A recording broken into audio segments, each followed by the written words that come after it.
Hello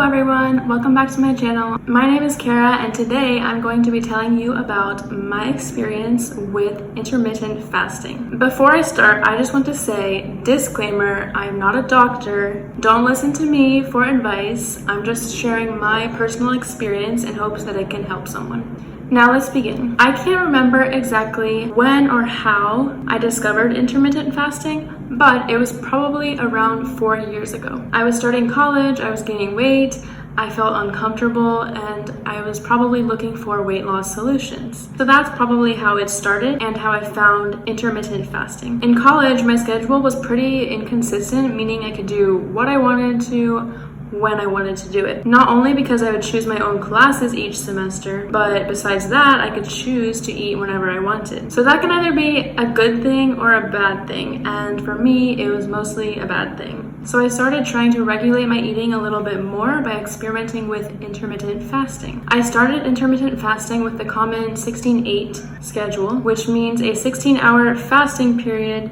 and my eating window was about 8 hours. But I wasn't strict with that part. So what that meant is that there were some days that I would eat late, like 9 or 10 p.m. at night, and then in turn I would just push my first meal the next day to a later time. That often meant eating my first meal of the day at 1 p.m. or 2 p.m., which was often after most of my classes for the day. This leads us to the part of intermittent fasting that is not so great for weight loss. I know that weight loss is a big reason that people start intermittent fasting, and it's why I started, so let's talk about that. After I had fasted for so long each day, and I had already finished most of my activities for the day, I was hungry. And that's the problem. It's not just normal hungry, ready to eat breakfast in the morning. By 1 or 2 in the afternoon, you're very hungry, especially when you're just starting out with fasting. And so for me, that often meant overeating. When I was doing intermittent fasting, I was usually eating just 2 meals a day. And with those 2 meals, I justified them being larger than normal because it was 2 meals and not 3. Since a lot of people look into intermittent fasting as a weight loss diet, it's important to know what actually makes you lose weight. You'll lose weight being in a caloric deficit. So if you get there by cutting out breakfast, then sure, that's fine if it works for you. As long as you don't tack on those extra calories at lunch and dinner, and even beyond that, let's be real. Eventually, after several days at a time of pushing back the start of my eating window each day, I would just give up and accept a smaller fasting window. So the biggest problems for me were that I didn't have enough structure in my life to force myself to eat at certain times, and it wasn't really fitting into my life in a consistent way. And honestly, that's what it all comes down to. It's all about how it fits into your lifestyle. You gotta do what works for you. There was a point in my life when I wanted to try to do at least one 24-hour fast each month, but it just wasn't realistic for me. If you've read about all the benefits to intermittent fasting and you want to give it a try, but you just can't see how it could possibly fit into your lifestyle, then maybe it's not for you, and that's okay. Again, I'm just sharing my experience. I'm not trying to tell anyone to change their lifestyle. So all of this that I just mentioned was actually before my current 1 year of intermittent fasting. In order to get this consistent, that I could log 1 exact year of every single day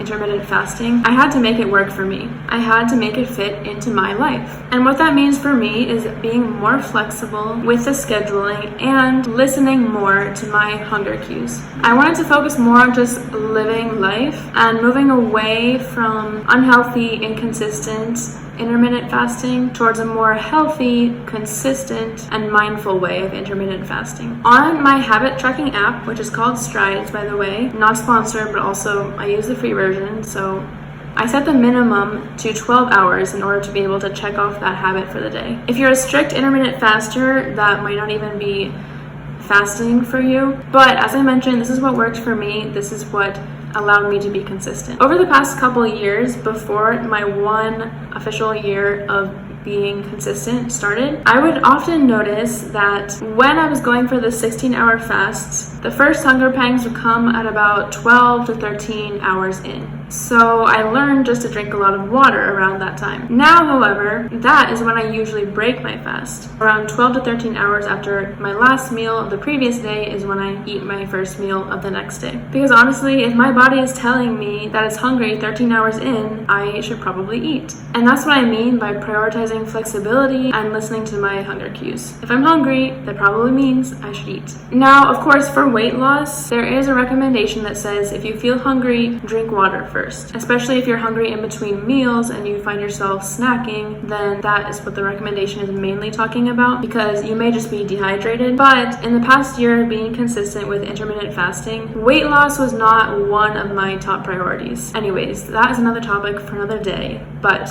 I was trying to prioritize listening to my hunger cues and just being more flexible with intermittent fasting. Beyond that, since getting a job, my schedule has been so much more structured than it was in college. I have specific break times when I can eat, and if I don't eat then I literally will not eat. Additionally, I need that energy at the beginning of the day for being a teacher.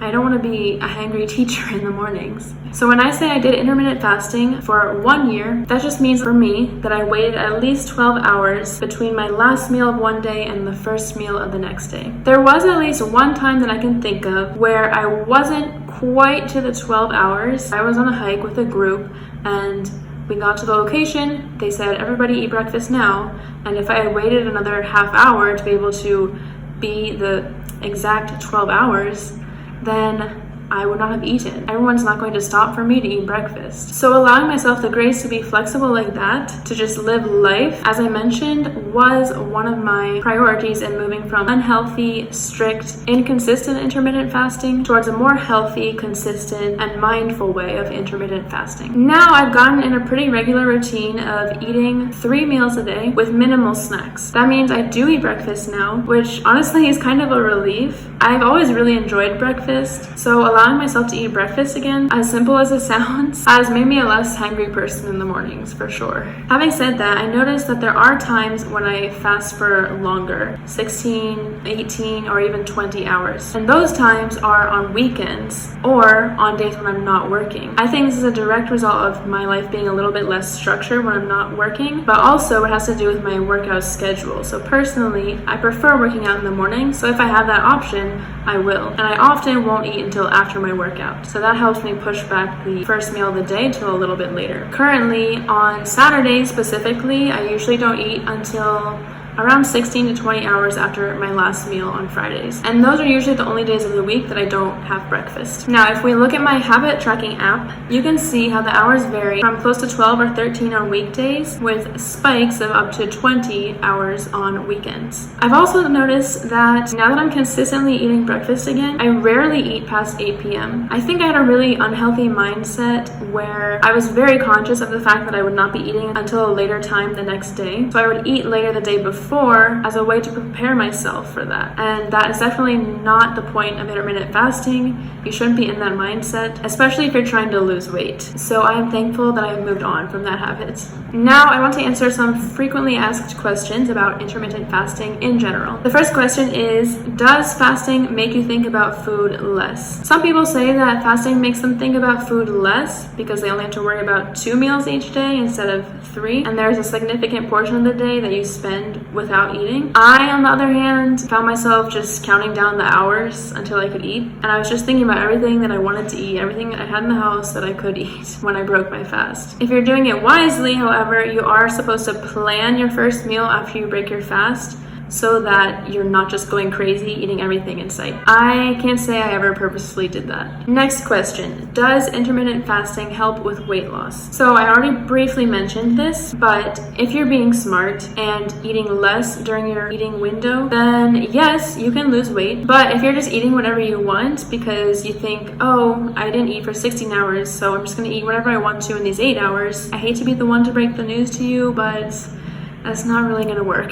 Once again, you need to be in a caloric deficit if you're going to lose weight. Calories in, calories out. That's just how it works, no matter if you're eating all those calories in 8 hours or all throughout the day. Next question is, can you work out while fasting or in your fasting window? This one is probably a bit more controversial. I have to say, for me, I never experienced any issues with working out in the morning while I was still in the fasting window. In fact, this is how my schedule was for most of the time that I was intermittent fasting while not working. In college, I would be like that, and during the summer, since I'm a teacher, when I was not working, that's how my schedule would often be. I would just wake up and go do a workout right away without eating. Personally, I felt fine doing that. And even when I am weightlifting, I don't really see any negative impacts on my performance, like how much weight I can lift or anything like that when I work out in the mornings versus in the afternoons. All that to say, if you try working out fasted and you feel completely awful, I probably don't need to tell you this, but stop. Don't do that to yourself. Like I mentioned, I'm not a doctor. Don't listen to me for advice. I'm just sharing my experience in hopes that I can help someone. The last question is,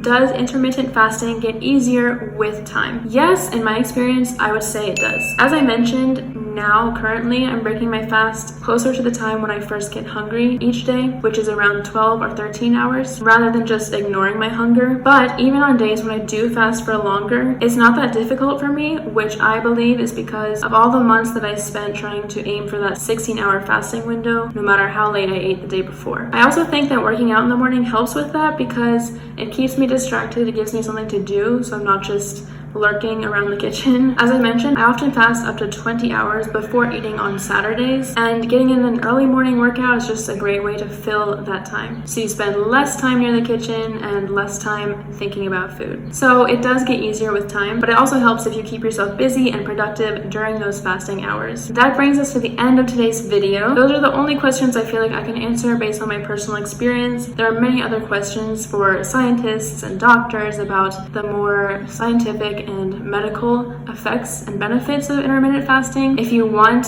answers on more of those types of questions, then I suggest Google. That is a great resource. Make sure you're using a reliable source, of course. Anyways, if you guys enjoyed this video, please give it a thumbs up. Subscribe and comment if you want more fitness or health related content, because I can definitely do that for you. Anyways, thank you so much for watching. I hope you have a great rest of your day, and I'll see you in the next one. Bye.